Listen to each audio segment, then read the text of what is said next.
Assalamualaikum warahmatullahi wabarakatuh. Kami dari kelompok 2 akan mempresentasikan hasil kerja kami yang berjudul Sustainable Development Goal atau yang sering disingkat dengan SDG, dalam artian tujuan pembangunan berkelanjutan. Sebelumnya di sini kami akan memperkenalkan diri. Perkenalkan, nama saya Afro Sahira. Saya Mutia Dikarana Nifah. Saya Nira Makura. Saya Novel Rahmat Saputra. Saya Aditya Pratama. Saya Miftah Rizky Maulana. Saya Khairil Baria. Saya Hijaratun Hasanah. Saya Nurul Maulida.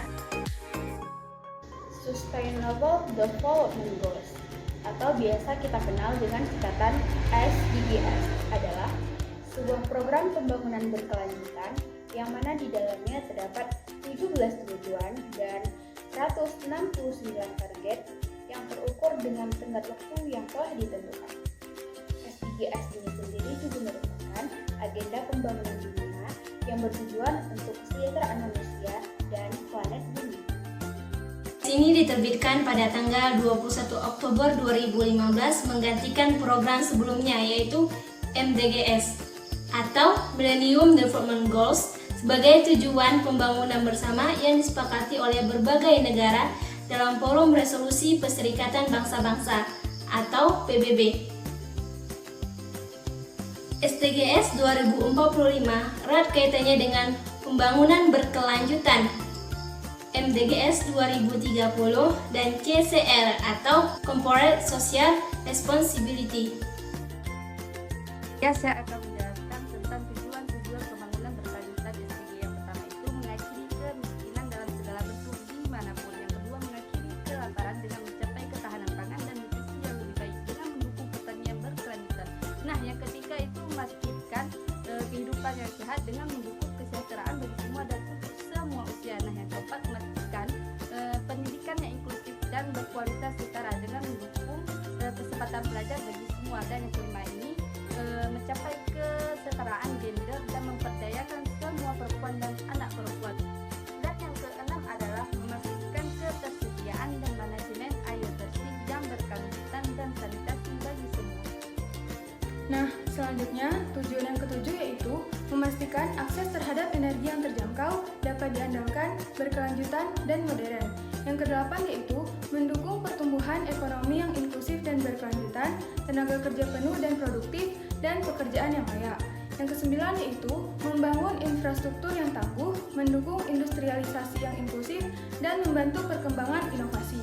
Yang kesepuluh yaitu mengurangi ketimpangan di dalam dan antar negara.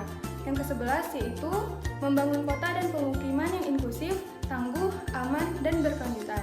Yang ke-12 yaitu memastikan pola produksi dan konsumsi yang berkelanjutan. Tujuan yang ke-13 mengambil aksi segera untuk memerangi perubahan iklim dan dampaknya. Tujuan ke-14 mengkonservasi dan memanfaatkan secara berkelanjutan sumber daya laut, samudra, dan maritim. Tujuan yang ke-15 melindungi, memulihkan, dan mendukung pembangunan yang berkelanjutan terhadap ekosistem daratan. Tujuan yang ke-16 mendukung masyarakat yang damai dan inklusif untuk pembangunan berkelanjutan. Tujuan yang ke-17 menguatkan ukuran implementasi dan merevitalisasi kemitraan global untuk pembangunan yang berkelanjutan. Saya akan menjelaskan konsep Sustainable Development Goals. Konsep Sustainable Development Goals diperlukan sebagai rangka pembangunan baru yang mengakomodasi semua perubahan yang terjadi pada tahun 2015. Konsep ini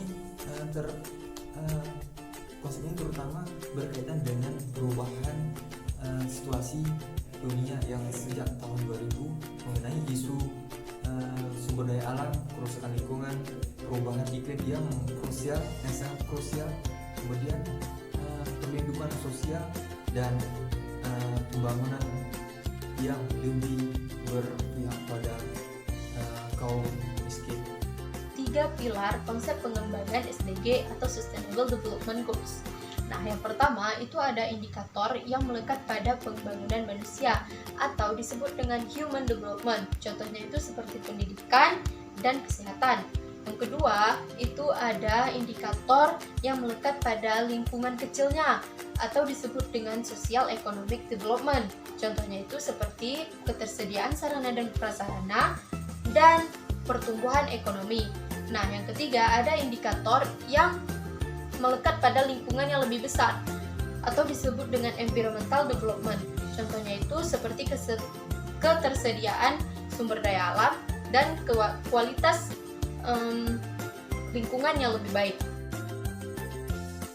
Oke, selanjutnya terkait dengan pengembangan konsep awal SDG tersebut, pembangunan ekonomi yang berkelanjutan pasca MDG semestinya dapat menjamin kelanjutan lingkungan hidup dan sumber daya alam, terutama yang berhubungan dengan masalah yang dihadapi oleh dunia internasional ke depannya, yaitu ketahanan pangan, ketahanan energi, dan ketahanan air.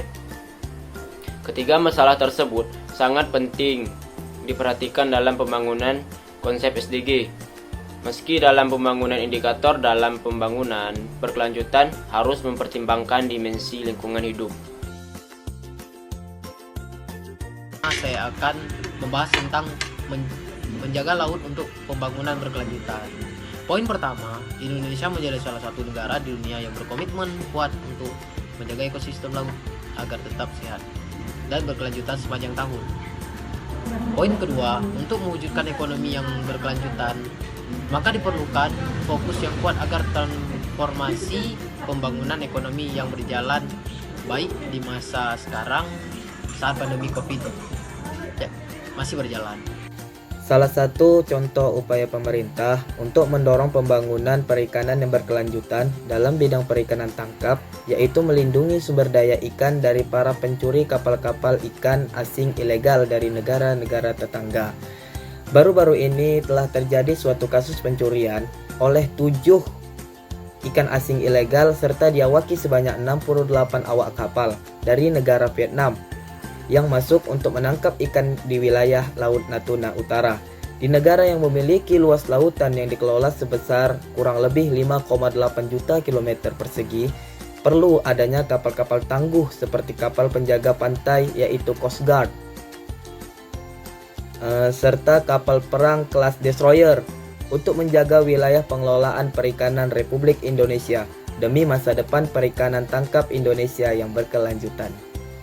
Pembangunan berkelanjutan di sektor perikanan tangkap adalah dengan menghimbau kepada para nelayan kita yang ada di Indonesia untuk tidak menggunakan alat tangkap yang merusak habitat ikan, tidak melakukan ghost fishing, tidak melakukan pengeboman ikan, tidak membuang alat tangkap yang sudah rusak di laut, dan tidak menangkap ikan-ikan kecil yang belum saatnya ditangkap atau benih ikan, karena akan mengurangi populasi ikan yang ada di laut Indonesia. Sekian presentasi dari kelompok kami. Jika ada kurang kami mohon maaf. Kami tutup. Wabillahi taufiq wal hidayah. Wassalamualaikum warahmatullahi wabarakatuh.